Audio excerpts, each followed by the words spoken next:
morning, everybody. Welcome to episode 4 of Bonafide Business Talks. I'm here with Glen Harris, second, third? The third. With Alair Homes. Is it actually Alair Homes Sanibel? It is. Okay, Yeah, so Alair Homes Sanibel.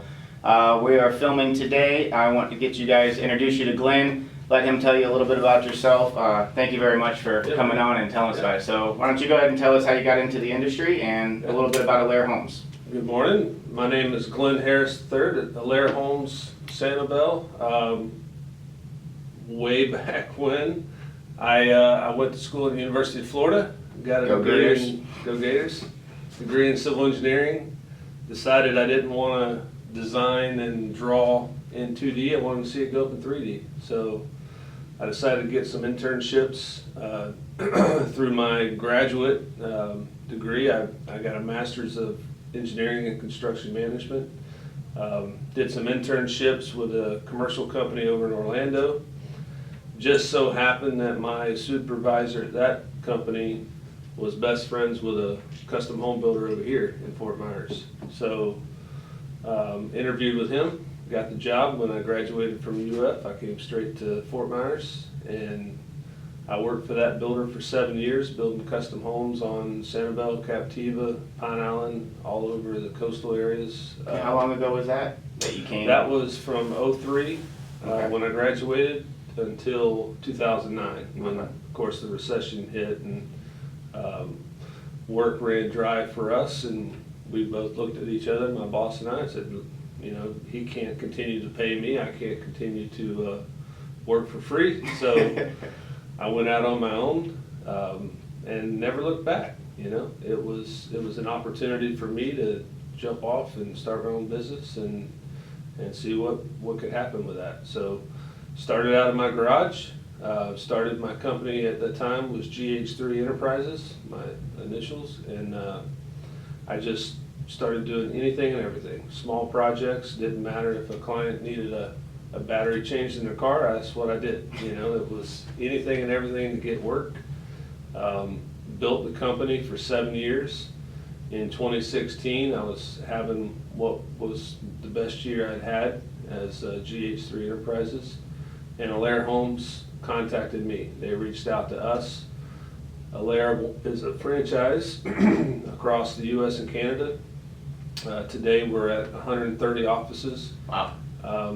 At the time, they wanted to make a presence in the state of Florida, and so we talked for 10 to 12 weeks, back and forth, learning more about Alair, then learning more about my business, and we decided that mutually it was a good partnership, and I became the regional partner of all of Southwest Florida, which spans from Collier County all the way up to Citrus County, north of Tampa, Okay. and then over to the center of the state, so Highlands County, that whole area back this way. So that is what makes up Southwest Florida for us with Alair Homes, and my office, which was GH3 Enterprises, became the pilot office for Alair Homes here in Southwest Florida, and that is Alair Homes Sanibel today. Is that where we are right now? Yeah. Okay, so Yeah, this was this originally your GH3 This offices? is, yeah, exactly, yes. So all of my business that, you know, I built, the reputation I built, all of that rolled right into Alair Homes Sanibel, and we continued the business. Everything I was, we still do today. I'm a custom home builder, remodeler. We do additions. We focus on the luxury residential market primarily. We do commercial as well.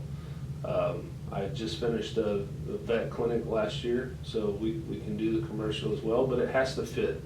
For us at Alair Homes, the focus truly is creating raving fans at the end of a project. It's not about the project necessarily. We love what we do there, but it's more about creating the experience for the client. You know, we want to have raving fans, so we're looking at projects on the front end and clients to make sure that this is a good fit, and on the back end of that, we feel strongly we can create a raving fan. If we don't feel that up front, if we don't think we can do it, then you know, it's not worth going. So there's actually clients that come through the door that Alair doesn't do business with. I mean, it may be far few and in between, but the ones that just don't match up to. Right, yeah, if if the project doesn't align with us, if there's just things that we see that are gonna become headache problems later, then yeah, we're gonna part respectfully, you know, there's probably someone else out there that's a better fit in that. So was it just a coincidence that Alair Homes' vision and the way that they do things matched up with GH3 Enterprises, or was this something that GH3 Enterprises had that you've kind of brought into the Alair? I think GH3 Enterprises to me was a small niche builder that would always be a small niche builder. Mm-hmm. Alair Homes gave GH3 Enterprises a chance to do what they do and just improve it and make Scale it. Yeah, to scale it, but also create a better experience as Okay. a whole on the construction side. We have systems and processes that are proven. 130 offices today, we're doing something right. Absolutely. And that's what GH3 was missing. You know, we were a lot of builders in our industry, especially, we call it shooting from the hip a lot of times. You're reactive instead of proactive. And everything that we're about here at Alair is about being proactive, about planning things. You know, build the project on paper before you build it in the field. And do it the right way. There's a process, there's a plan, and if you do it the right way, then you create that great experience for the client, you create that raving fan. Well, you had filled me in before we had discussed this. I think Kevin was telling me about it too, the difference between how most builders make their money off of change orders versus Right. having as much figured out up front to where you don't have that situation go down. Absolutely. And that was something that I really admired about you and your team and how you Yeah. did things. And honestly, that's as frustrating for the contractor as it is for the client, to have to go through that process, to know that initially that project is set up to fail, right? You're signing a construction agreement to go forward, and you know that that agreement is full of ambiguity, and you know there's allowances that they're gonna exceed and go over. Mhm. So you know it's bound to fail at some point. Then you get into construction and you're overwhelmed as a contractor, and the client doesn't know, they're making changes and they don't understand that that comes with a cost sometimes. And then by the end, when the contractor's finally able to catch up and get his change orders caught up and get all the accounting set, then you find out, oh my goodness, we're way over. And then that's the difficult conversation to have with the client. We want to remove all of that. Let's plan this thing right, let's do it up front. Well, those also, I mean, the change orders aren't just about money, it's about time of job. Absolutely. I mean, those drag jobs out or bring them to a standstill. When you guys build a home, I know it can vary based on what goes into it, but from start to finish, I mean, what's your guys' average turnaround on breaking ground? I mean, I know you do a lot of, do a before lot you of ever break different ground, projects. but once you actually break ground on a new home, you know, Well, what's your average for timeline? example, we just finished a $1.5 million custom home in Bonita Springs. Our planning phase on that project was probably around 5 months. And a lot of that is, you know, we have to go through the full design on the project, so full engineering and architectural drawings, then submit it for permitting and do all of that. So while all of that's going on, we're planning, detailing out everything that we need for the construction phase. Once we get to construction and we break ground on that project, we had it scheduled for an 8-month build, and we finished in 7 months. That was And something else I on our remember you guys budget. telling me, normally you'll set a timeline and then end up generally trying to come in underneath it. Over, I under promise, over deliver, right? like that philosophy. Yeah. I wanted to touch on something personal because you said you went to U of F, so obviously I'm assuming you bleed blue and orange. Absolutely. Just a little quick personal factor, how do you feel about the Florida Gators football team this year? Well, I'm actually very impressed. Yeah? Yeah. It caught me I off mean, guard. I was expecting to be good, but I wasn't expecting to be where we're sitting right now. With Kyle Trask coming in, I've been really impressed with that guy. Yeah. You know, talk about an underdog, a guy that never started in high I was school. gonna say, was it JV was the last And- time you started a football game? Yeah, but he put the work in, and it's paying off for him now. You know, it's awesome. So I have a lot of respect for that guy and what he's done. And man, I feel like, you know, certainly it's not a one-man game, but he's done a lot to turn that team around. And of course, they have a great coach, and put that recipe together, and you know, a lot of great athletes on that team, and they're having a great year. Who's your pick tomorrow? South Carolina and Florida. What do you think? Well, the outcome's obviously, gonna be? I'm gonna pick Florida. That's my team. South Carolina's going to be tough. They got, played Georgia don't tough they last have week, so- Muschamp, one of our old coaches? They Isn't that where he's at They right do. now? Yeah, and So- he's going to be coming for us. Yeah. He's going to want to beat the Gators, no doubt about it. So I think it's going to be a close game. I think it's going to be a battle, a defensive battle. You know, so Alright. Well, enough hopefully with our offense. Go ahead. No, I mean, I didn't mean to interrupt you. I was going to say enough with the personal stuff. I did want to ask you something a little bit more about Alair Homes on the business side.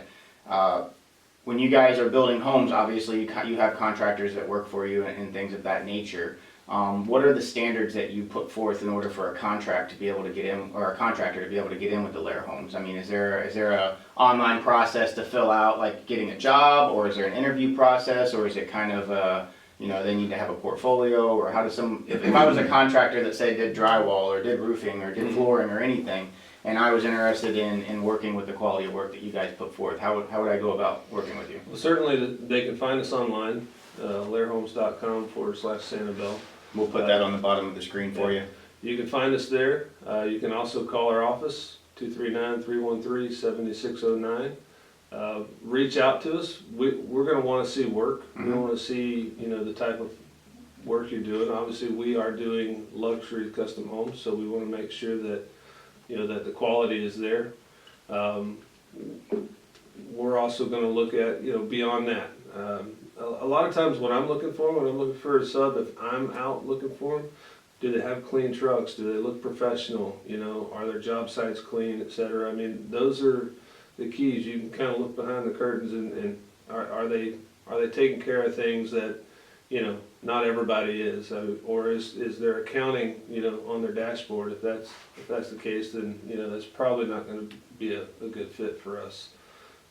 But we want professionals. We're trying to bring a professional service to our clients, and we want our subs and vendors to be the same. Are you guys always interested in meeting with potential new contractors, just for the sake of having them in the pipeline? Or, I mean, a lot of times people get very exclusive and comfortable, and they have, which is understandable when you have a bar set the way that you guys do, that you want to maintain a consistency. But well, certainly we have vendors that we've worked with a long time that we've weeded down to the point where we, appreciate what they bring, the value they bring to our clients and our projects. But we're always looking for new. Okay. Absolutely, we know that we have to continually, get new vendors on the list, as you never know. Number of projects, we're a growing company. We have offices not only here at Sanibel, but Bonita Springs. We're looking to grow into Naples, north up to Punta Gorda, Port Charlotte, Sanibel, or Sarasota as well. So we're going to need more vendors than just our local presence here. So we're always looking to grow. Part of our system too is that we want to bring the most value we can to our clients, which means we're going to get more than one bid on every phase, every category of our projects. So we need to, have them in the pipeline. we need to have them there. Yeah, absolutely. Now, let's take a little shift here off of workers and contractors in the sense of a potential home buyer or builder, a customer of yours. What is something that you would want to, if you had the option to speak to the masses and tell anybody out there shopping to build a home, the things to watch for, those red flags, if you will, that you guys go above and beyond to make sure they're not there in your planning process, but other home builders, obviously we won't state names, we don't want to make anybody mad, that may leave them open for that situation. What are those things they should look for?